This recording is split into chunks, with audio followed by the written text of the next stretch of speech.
चलो आज क्या पढ़ना है? English grammar.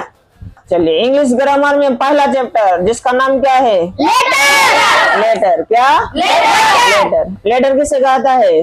वह सबसे छोटी इकाई है जिसका प्रयोग करके हम अंग्रेजी शब्द लिखते हैं। और सबसे छोटी इकाई जिसका प्रयोग करके हम अंग्रेजी शब्द लिखते हैं। कमा उसे क्या कहलाता है?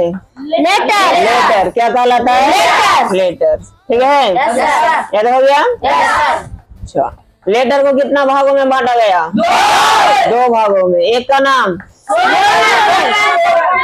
नाम कैपिटल और दूसरा का नाम स्मॉल। दूसरा का नाम स्मॉल। किसका आधार पर? लिखने के आधार पर। किसका आधार पर? लिखने के आधार पर। ठीक है, अंग्रेजी लेटर को लिखने के आधार पर कितना भागों में बांटा गया? दो। एक का नाम छोटा, दूसरा का नाम बड़ा। दूसरा का नाम बड़ा। दिक्कत नहीं है? ए से लेकर जेड तक को क्या कहता है? अल्फाबेट। अल्फाबेट। क्या कहता है? अल्फाबेट। अब अल्फाबेट को यानी पढ़ने के आधार पर, साउंड के आधार पर कितना भागों में बांटा? दो। एक का नाम कॉन्सोनेंट्स और एक का नाम वोवेल्स। ठीक है ना? एक का नाम कॉन्सोनेंट्स और एक का नाम वोवेल्स। एक का नाम वोवेल्स। किसी दिक्कत नहीं है? आगे कितना वोवेल्स होता है? 5। क्या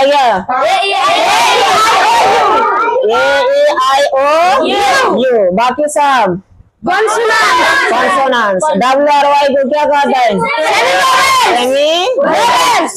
WRY कब कॉन्सोनेंट्स बनता है और कब सेमी वोवेल बनता है?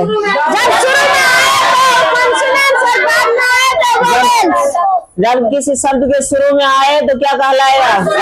कॉन्सोनेंट्स। यानी जब भी किसी शब्द के शुरू में WRY दिखाई दे तो क्या कहलाएगा? कॉन्सोनेंट्स। यदि लास्ट में दिखाई दे तो सेमी वोवेल्स। कौन सा वोवेल? वोवेल्स नहीं कहलाएगा। कौन सा वोवेल कहलाएगा? Semi vowel. कौन सा वोवेल? Semi vowels. दिक्कत अब याद हो जाएगा किसी को?